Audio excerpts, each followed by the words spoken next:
Aloha, friends. Welcome back to the Bodhisparks podcast. I'm Sunny, and I'm your host. In addition to being your host, I'm also a licensed psychologist, award-winning author of The Bodhi Blueprint, and a happiness coach. We're going to talk a lot about A words today, words that begin with an A. This month in the Bodhisparks, we're working on our alignment. How do we define alignment? There are so many different ways that we can define alignment, but one of the most favorite ways that I've come to find alignment to resonate deeply within me is to see alignment as a tuning in with your inner world or tuning your inner world in such a way that your outer reality becomes a manifestation of your true authenticity. In simpler terms, alignment is the thing that makes life effortless. It's the thing that makes you feel like you're on cloud nine with not a bump in the road. I know for some it's all semantics until we make it real. So let's bring this down to the 3D.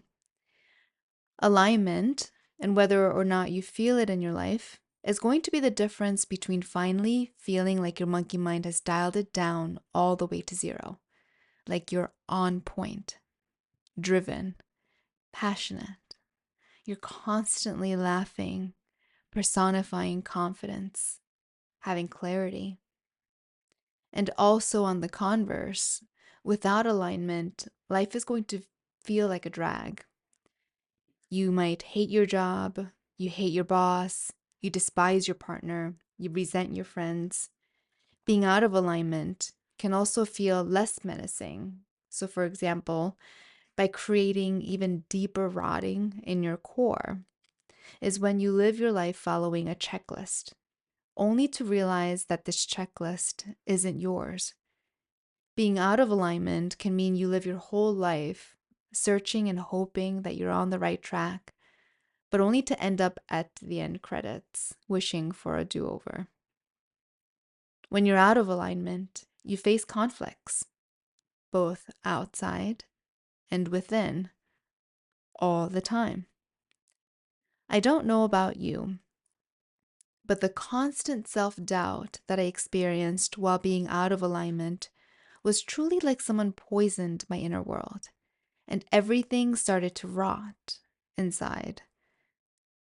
But with the state of affairs on our planet today, alignment means something completely transcendent and beyond making sure that your mind, your body, your actions, and spirit are all singing the same song. There's been so much chaos in the world lately that I've intentionally and purposefully gone out of my way to avoid.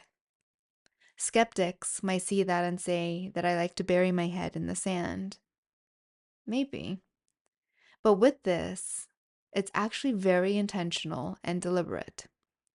Not because I don't want to stir the pot, because don't get me wrong, I like to stir the pot, but because there's something that I heard a long time ago that stuck with me very strongly. I read somewhere that Mother Teresa once said, "You can invite me to an anti-war rally, but I won't go. If you want me to come, you must invite me to a pro-peace rally." The thing about this human life is that we're hopelessly stuck in a system where polarity is the only way we can create reality. I can't read words on a blackboard if the words are written in black chalk. There has to be contrast in order for us to understand this world. It's also, unfortunately for me sometimes, the reason why we can't know love without its polarity or its opposite, disregard. In order for me to have experienced the absolute bliss that came from a ritual of releasing someone I loved years ago, I needed to have experienced the opposite, despair. It would be foolish of me to expect a lifetime of joy and satisfaction if I didn't experience its polarity. This is why those of us that have experienced intense pain and suffering are capable of living a life of joy, happiness, and purpose. And the greater the pain that's experienced, the greater the capacity for joy. I don't know if it's in a one-to-one correlation, but I do know the following quote to be true. In order for the tree to reach the heavens, it must extend its roots down to hell. I have some clients that have had a significantly difficult time with the current POTUS in office. I understand their pain completely. I was there the first time he came around, so extremely passionate about the injustice that was so blatant. The hubris, the ignorance, the exploitation, contempt, and the unaccountable nature of a person that was so obvious to me, it seemed like it landed on deaf ears. Sometimes even with certain family members. I vowed to cut people out of my life years ago when I realized that compassion wasn't something that could be taught. But then it brought me a new awareness about myself. The reason why I was triggered wasn't injustice, although that did play a part, but it was the understanding that I was all alone again. Was it my upbringing as an immigrant child, feeling left out, like I was less than because I didn't belong? Was it the cycle of abandonment and betrayal that plagued my childhood, leaving me with years of pain to unravel so that I could learn to trust others again? There's the shooting of the ultra right-winged individual recently that has so many in an uproar. And yet the mass killings of innocent children and families in places like Gaza or the Ukraine goes without a blip in our thoughts. Or the case of the Fox News host that said mentally ill people should just be killed. The reason why I keep silent on these things and do so with very purposeful intention is because of the quote that I heard attributed to Mother Teresa. It's about learning that what we resist persists. What we give attention to, even negative attention to, or maybe especially negative attention to for some, that's what grows. I didn't want to nurture corrosion, hatred, or callousness. I want to nurture compassion, kindness, resilience, curiosity, and joy. So that's what I focus on. Being in alignment doesn't mean fighting for something, resisting something else, or feeling passionately about actions that you want to take that arise by standing up for breaking something else down. Being in alignment is about connecting to, tuning to what resonates with your frequency. It's not about resisting the opposite of it. I know that it's harder done than said because we live in a matrix of polarities. We can't know one without the other. So you find yourself in love with compassion, kindness, generosity, and harmony. Well, you won't know these things until you know or are aware of its opposites: heartlessness, egotism, exploitation, arrogance, and cacophony. The trick isn't to fight the opposites.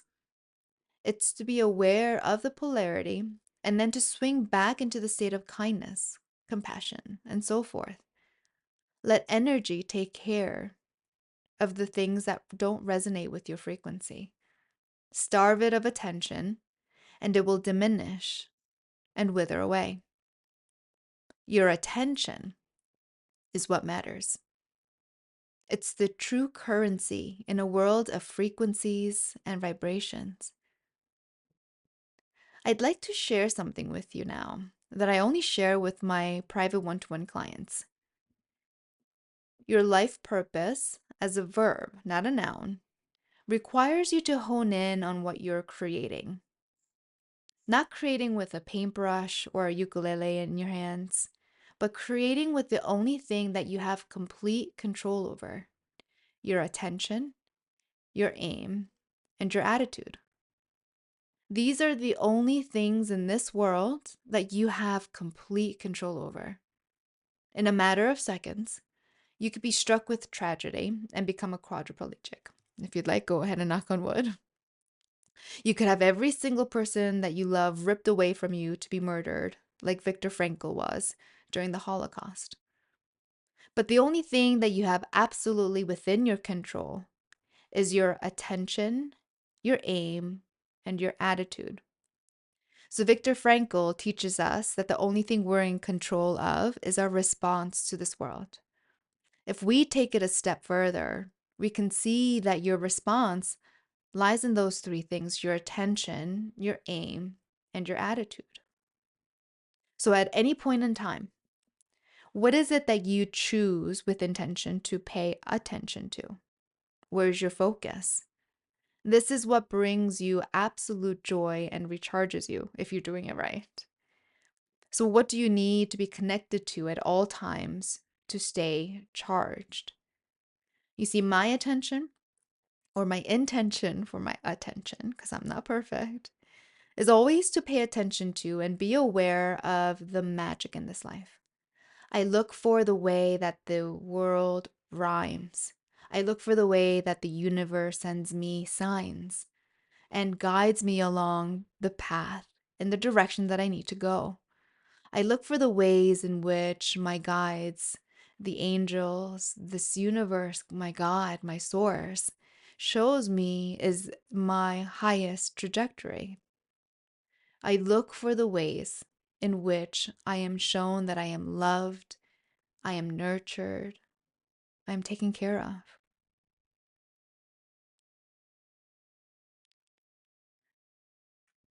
Everything that tells me that there is something greater, more magnificent, and undeniable behind the veil are all the things that I look for. So that's my intention for my attention. What is my intention for my attitude? So, what do you choose? Not as a reaction to life, but in the active position of having agency and autonomy and creatorship. What do you choose as your attitude throughout life? No matter where the punches land, how you roll with it is what matters. So, no matter where you are, what you're doing, or who you're doing it with, how do you show up in your life that reminds you and the others in your life that life is not meant to be lived on autopilot or showing up for others and in their expectations? My attitude, or my intention for my attitude, is to stay curious. I want to stay curious about the postman that, do we call them that anymore? The mailman that decided to stop and start a conversation with me. I want to stay curious about the dragonfly that decided to land on my shoulder and what message he or she had for me. I want to stay curious about why my friend stopped talking to me, what I could have said that was offensive, or if I did something that was that stepped over the lines. I want to stay curious about why I have that reaction to someone not responding to me versus another response. So being curious about what awareness I have of my thoughts, how the impulsive thoughts come to mind, and how I can choose which thoughts to entertain and which ones to nurture. I want to stay curious about my ability to be in my most authentic, fullest, vibrant self. That's my attitude in life, to stay curious. And then the third A is your aim. What is your aim? You can think of this as your goals, what you're striving for, right? Your ultimate life purpose. What is your aim? My aim, for example, is to be authentic. No matter where I am, what I'm doing, or who I'm with, my aim is to strive to be authentic, because this is my area of growth, is to be authentic. So these three things are your pillars: your attitude. No, I'm going to make sure I want to say that in the right order. Not that there is a right order, but in the order that we covered it. So your attention, your attitude, and your aim. These three things are what guide your actions if you're living a life on purpose with intention. And in the way that you show up in the world, you create the right environment for your life purpose to blossom when you stick to these three pillars. So I'd like to leave you with this thought. What are your three? Your attention, your attitude, and your aim. As always, I welcome your feedback, your thoughts, any questions you might have. Until next time, stay sparkly, and I will see you on the other side.